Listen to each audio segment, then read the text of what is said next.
Bom pessoal, bom dia a todos. Então na aula passada a gente terminou a investigação de como é que se comporta um dipolo quando está colocado num campo magnético externo. E aí agora hoje a gente vai iniciar o estudo de um outro modo de determinação de campo magnético que está associado com a propriedade de que o campo magnético ele é ligado, né, pode ser ligado a um potencial magnético, que é um vetor, né, por causa da existência da lei de Gauss magnética, né, de modo que o divergente de B, pelo menos o que é conhecido até o momento, é igual a zero. Então vamos nessa. Então, a gente vai falar sobre o potencial magnético, né?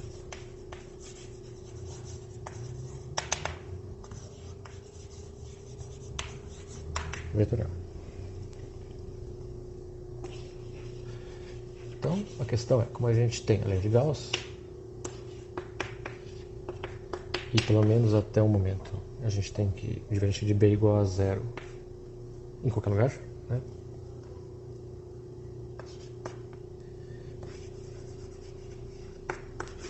E como a gente tem, né, que por um campo vetorial qualquer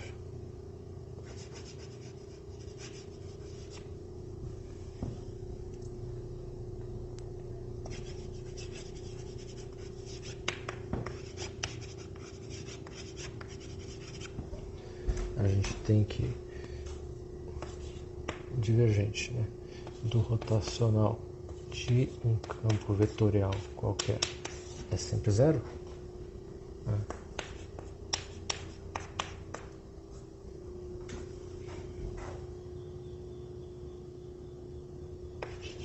Então a gente pode escrever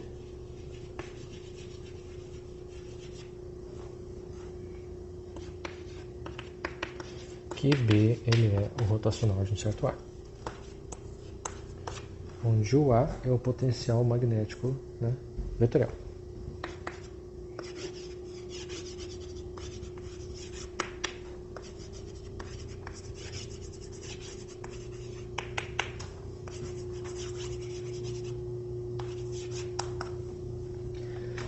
Que, num certo sentido, faz o papel do potencial elétrico, né, no caso elétrico. Né, e tem algumas propriedades que são parecidas, mas a gente vai investigar isso em seguida.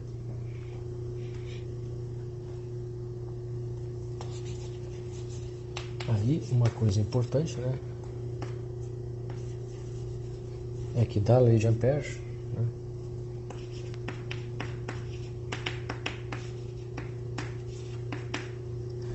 em geral, o B não é um campo vetorial conservativo. A rotacional de B ele é proporcional, né, à densidade de corrente J no local. Então, em princípio, o B não é um campo conservativo. Logo, a gente não tem um potencial escalar para B, em geral.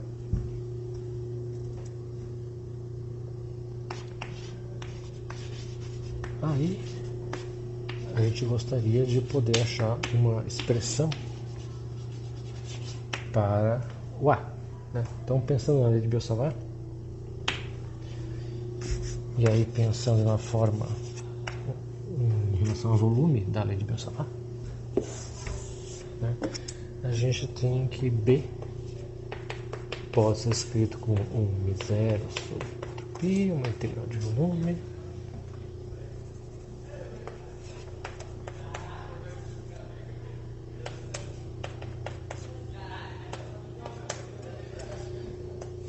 de R sobre R ao cubo, linha, né? E aí a gente pode escrever R sobre R ao cubo como gradiente de 1 sobre R,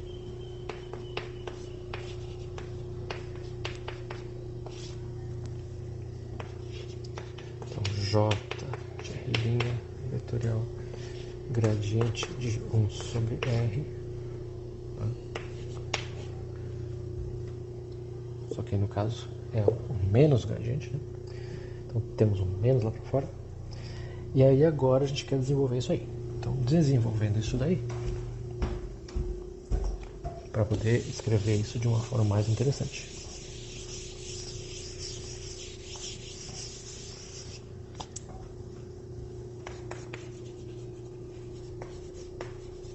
a gente tem o seguinte.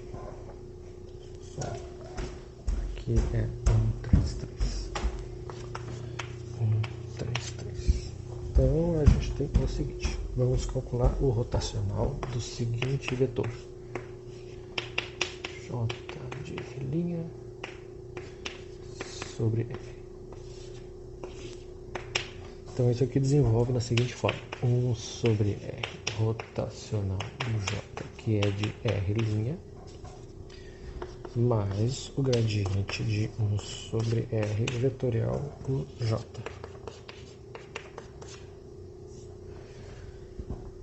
Como J é de R' e a operação do rotacional é na coordenada R, então isso aqui é zero.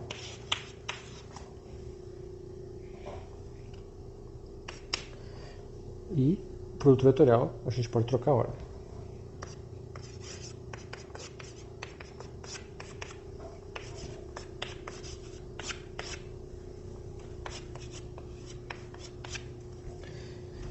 De modo que, se a gente comparar 134 com 133, né, a gente pode pegar e substituir 134 em 133.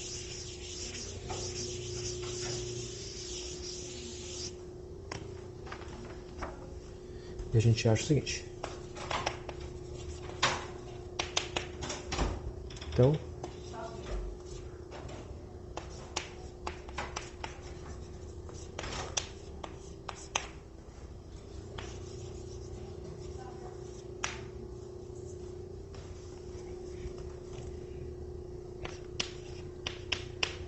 B vai ser μ0 sobre 4π, uma integral do rotacional do seguinte vetor, J de R' sobre R,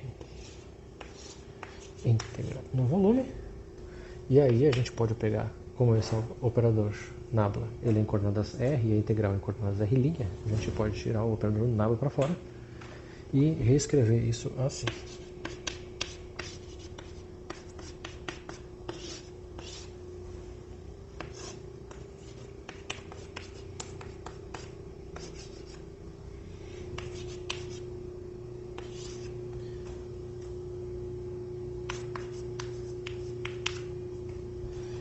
E aí, se a gente pega e compara 135 com a relação que a gente tem para o B como sendo um rotacional de 1A,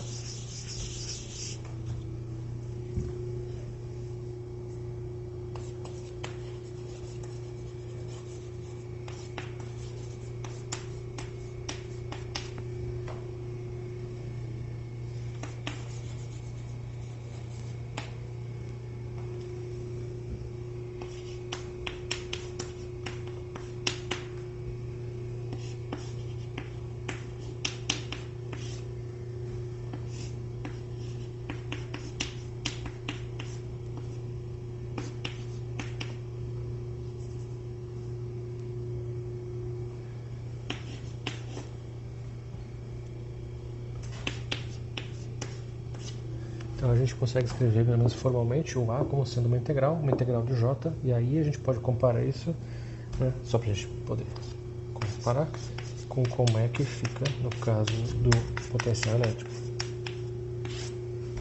em que a gente tem alguma coisa do tipo, uma integral que envolve ρ. Então a gente vê que a forma matemática é muito parecida, né? Tem uma dependência com 1 sobre R nos dois casos. Para o caso elétrico, a gente envolve a densidade de carga. Para o caso magnético, envolve a densidade de corrente. Aqui é uma grandeza vetorial, logo vai vetorial. Aqui é uma grandeza escalar, V escalar. E aí a gente tem as devidas formas outras, né, para quando a gente tem alguma coisa que é, ao invés de ser volumétrica, né, distribuída num volume, né, distribuída numa superfície ou numa linha.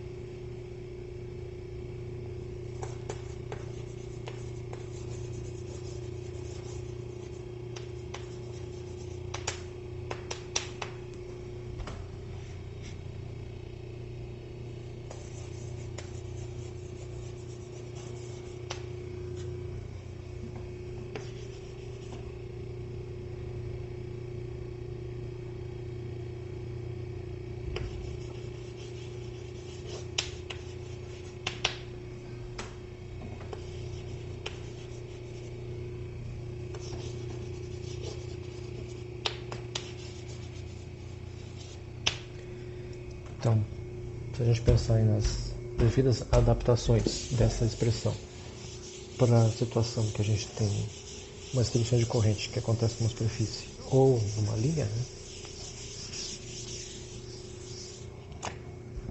Então, o A pode ser dado por algo do tipo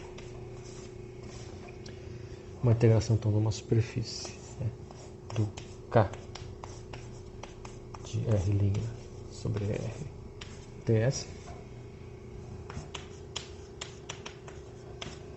né? Ou se for numa linha, 0 sobre 4π. E aí então a gente está falando de alguma coisa que é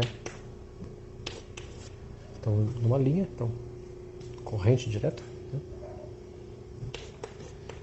137b. Então em alguma curva C. Então formalmente a gente tem a expressão 136, quando a gente tem uma distribuição um J, que é uma densidade superficial, mas que existe no volume, né? Ou 137 em algumas das formas, né? Quando a gente tem em superfície ou em linha. Então, pelo menos formalmente a gente tem essas expressões, e para alguns desenvolvimentos é importante a gente ter as expressões, pelo menos formais, para poder desenvolver coisas com relação a ela. Próximo passo, né? Então, próxima aula, vamos fazer alguns exemplos de aplicação dessa ideia para pensar em alguns potenciais magnéticos associados a algumas configurações de carga importantes.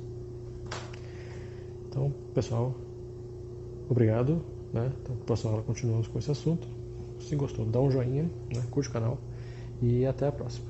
Tchau!